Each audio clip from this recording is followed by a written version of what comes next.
Welcome, Mayor Watson. Thank you.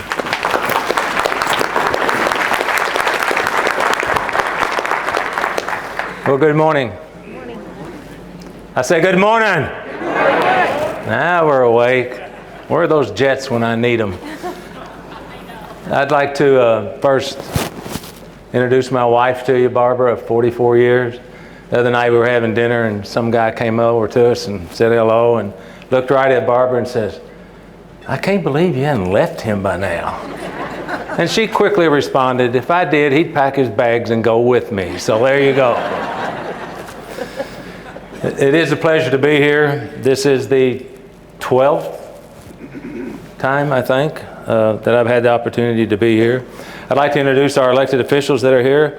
Mark Caslin, please stand. Sharon Neesmith, Bob Glenn, and Pam Smith-Wright.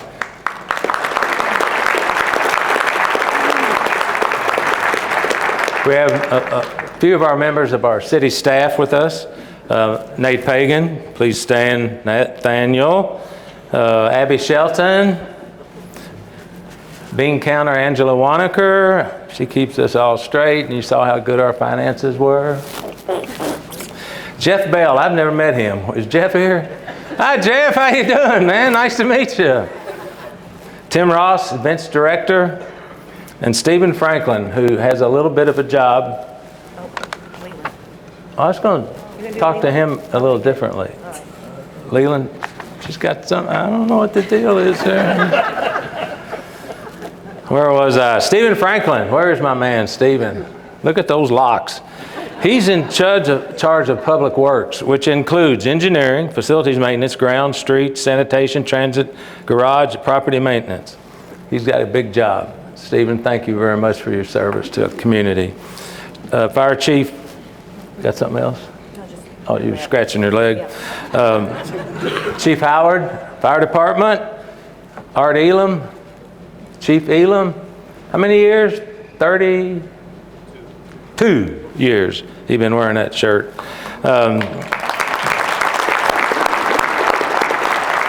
The Director of Parks and Recreation, and where's Amanda? There she is. She keeps all our parks going good. We do have great parks here in Owensboro. I would like to thank all you all, because we don't do anything if you all can't be successful.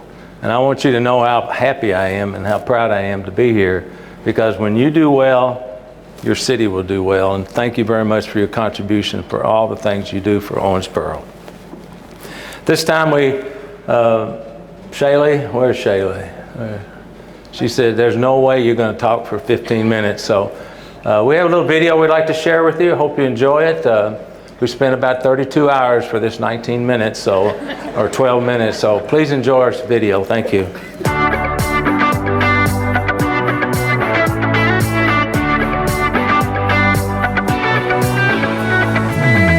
I'm so proud to be here in Owensboro at our waterfront, where we celebrate the veterans and we celebrate children, because that's what this is all about. As you serve in public office, it should be for the next group. Our investment in this area and our downtown reflects this commitment. The riverfront has been a hub of activity this year, a testament to the growing momentum within our community. And if you'll allow me to show you what went on in the city of Owensboro for all our citizens, what we did in 2023. The Owensboro-Davis County Regional Airport announced the addition of a new airline service to Chicago, Contour Airlines. The first flight took to the skies in August. Our Parks and Recreation Department completed big projects in 2023, like updating Moneta Sleet Junior Park. This park now has a pavilion, improved basketball court, and new playground. Over at Jack C. Fisher Park, projects included adding LED lights around the fields and building 4 batting cages. Ben Hawes Park also received a new playground. The Owensboro Fire Department successfully installed the city's first Safe Haven baby box at Station 1, thanks to funding from Right to Life Owensboro. The fire department also completed a project to update water rescue resources by adding multiple inflatable watercraft, achieving advanced skill levels, and updating water rescue PPE. And the Owensboro Police Department received big news this past year. The Kentucky Law Enforcement Council approved OPD to launch its own academy. Well, today we're with Chief Elam, our police chief at the Owensboro Police Training facility, and we had the opportunity to provide a little bit better space than you had before. Last time I came in here, it was not up to par. So I think it's a new building. It's very well done, and hopefully it'll give you another tool to take care of our community. So Chief, congratulations. Yes, this provides a great opportunity, let me say it better, an exceptional opportunity for single parents or young mothers and fathers to become police officers, because one of the deterrents from becoming a police officer is the fact that they would have to go to Richmond, Kentucky, to the police academy at the Department of Criminal Justice for 20 plus weeks. I feel like this is going to be helpful for recruiting because you don't have to take that long trip. And can you kind of give us an idea of how that will be helpful?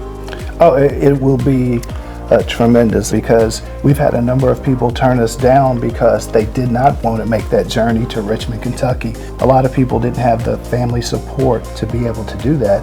So now they're afforded the opportunity to not only join a very rewarding profession, but to do it here locally at home. We're extremely proud of our police department, and you've done some other things other than just policing probably that's going to even be more helpful to our community, Chief. Yeah, post-pandemic, we were able to bring back a lot of our programming that involved community engagement.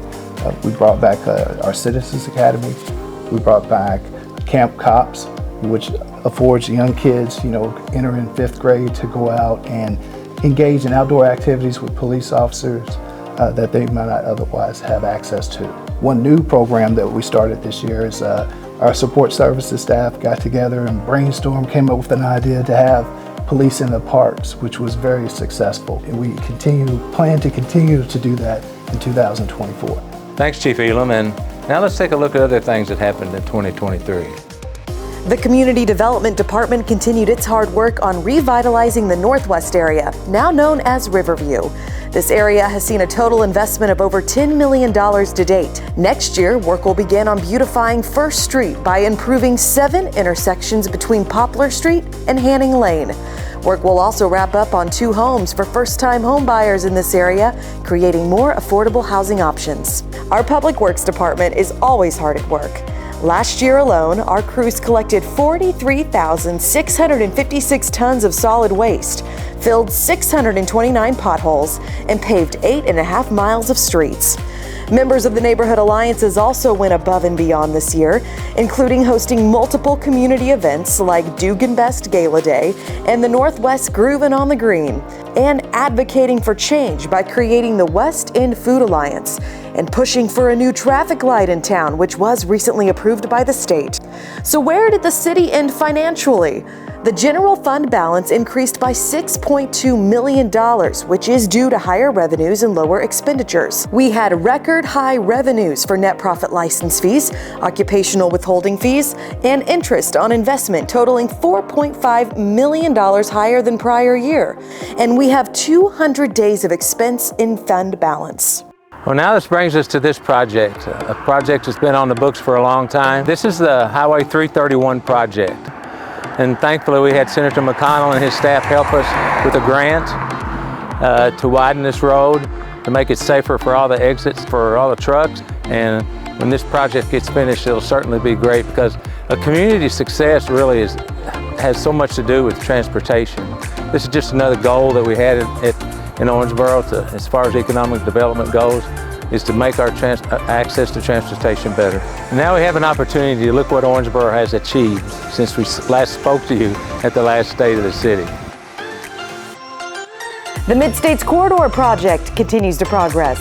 This new roadway in Indiana would begin at State Road 66 near the William H. Natcher Bridge and continue to I-69, which would better connect Owensboro to a major interstate. The city celebrated with Big Rivers Electric Corporation at the ribbon cutting of its new downtown headquarters. The company also broke ground for its Transmission Operations Center. It was exciting to welcome new businesses like Bell Bank to our downtown area, but also appreciate our established facilities. Owensboro Health celebrated the hospital's 10th anniversary by bringing in new lung screen technology and 49 new providers. Owensboro has a long-standing successful annexation approach with 26 annexations of 487 plus acres in the last 5 years. These are all consensual annexations. The numbers show how big of an impact the city incentivized annexations have, with a pre-annexation value of $7,994,246 and post-annexation value of $617,531,121. Growing cities are a growing commonwealth. The 1,011 business licenses approved last year show more growth is on the horizon. That's the story our city leaders passed along to our federal elected officials in Washington during the Chamber DC fly-in. We have several very large projects on the horizon here in the city of Owensboro. Your tax dollars at work. And we're excited to be at the site of the Walter Freeman Training Center. And we'll have a burn room, a tower, and classroom, and we give our firefighters everything they need to be as good as they can be. And we have a very good fire department, and I'm very proud of them. This is just one piece of our Operation Firehouse initiative, a $30 million investment we're making into improving our fire facilities across the city. We'll soon begin work on replacing Fire Station 3 on Cravens Avenue. This new two-story facility will be much larger and include more modern amenities. From there, future projects include replacing Station 1 and Station 4. Since your city is always moving forward, let's take a look at a few more projects just to give you an insight on what's coming in 2024. Demolition began at the site for the indoor sports facility. This 88,000 square foot complex will be comprised of a removable turf court and 7 basketball courts.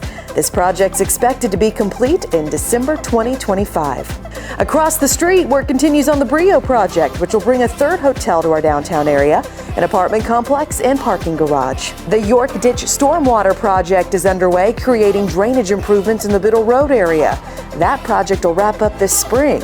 Crews began installing a new irrigation system at Ben Hawes Golf Course with a completion date set for this April. And this summer, Craven's Pool will open with a fresh new look and fun features for families to enjoy. Be on the lookout for our city's new wayfinding signs. Installation begins this spring. Another great project we have going on downtown to complement our Bluegrass initiative is the opening of Kentucky Guitar Works. The renovated facility is only a few blocks away from the Bluegrass Music Hall of Fame and Museum, and will draw visitors from all around the world who are interested in the craft of luthier, which is the building and repairing of stringed instruments. It will even include a picking parlor where people can test out instruments before purchasing them.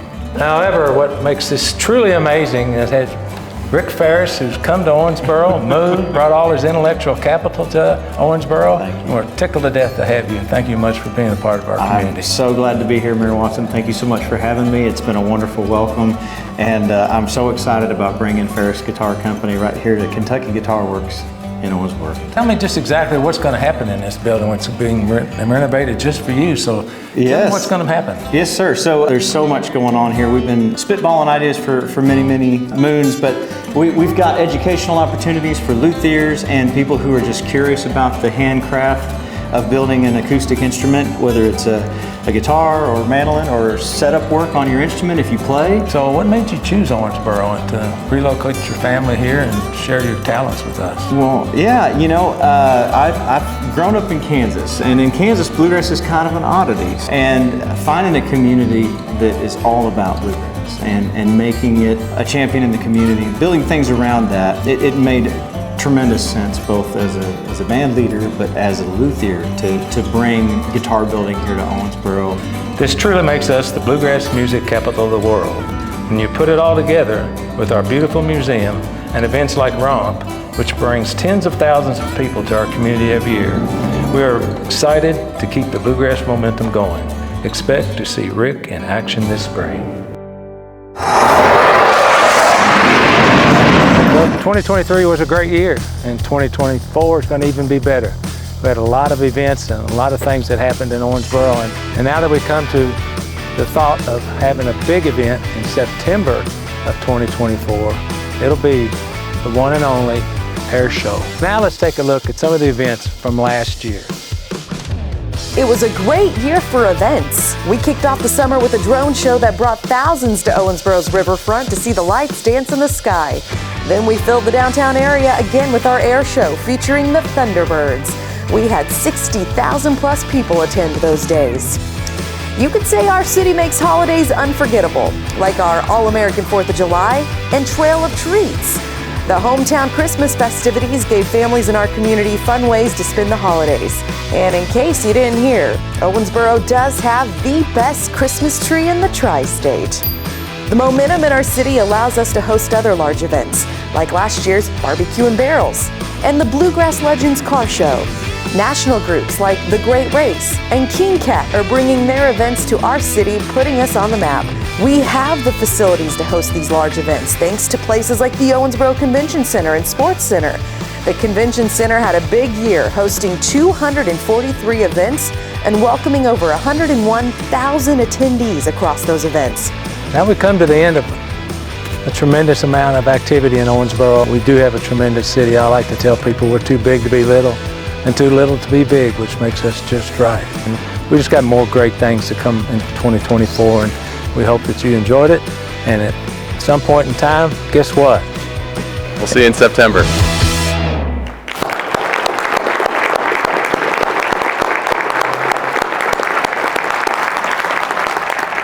My face is hurting from smiling so much. It's just, Shayla, I can't thank you enough for contributing to this state of the city. She's been a great hire, Nate, by the way, in case she said she wouldn't mind having a raise too while she was at it. But thank you all for allowing us to present to you what I think is the finest community in the Commonwealth. As I've said before, if you all do well, we'll do well. Thank you so much for all you do. God bless.